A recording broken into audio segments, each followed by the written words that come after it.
Pozdrav ekipa, ja ne mogu da vjerujem koliko ovo mjesto popularno. Pa iza mene ima parking za jedno 200 automobila i sve je to popunjeno. Nevjerovatno. Danas se nalazimo na Japotskim otocima.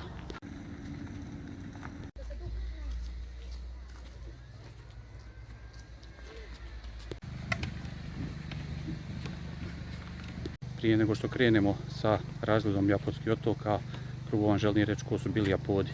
Znači, Japodi su bili ilirsko pleme koji su bili rasprostranjeni na sjeverozapadnom dijelu Ilirije, odnosno gdje je današnja Lika i Gorski Kotar i ovaj dio oko Bihaća, odnosno oko nacionalnog parka Una. Oni su bili rasprostranjeni od Kupe do Une, od Sane do Zrmanje, od Velebita do Jadranskog mora.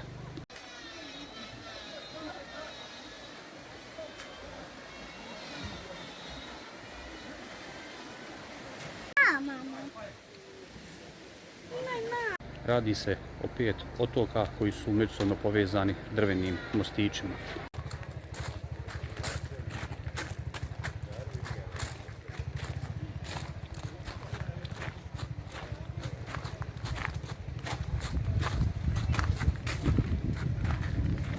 A šta možete raditi ovdje?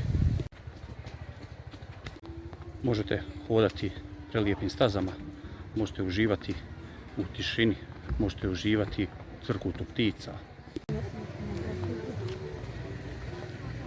Možete piti kafu odmah tik uz rijeku Unu. Ovo je vjerovatno bio japotski vojnik. Možete rentati čamac, možete se ljuljati na ovakvim ljuljačkama.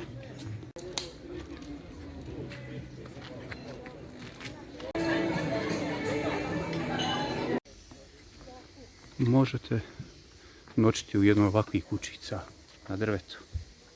Možete probati gampling, odnosno luksuzni kamping, pa noćiti u jednoj od staklenih kupola. I da ne zaboravim reći veoma važnu stvar, ovi 5 otoka tvore srce.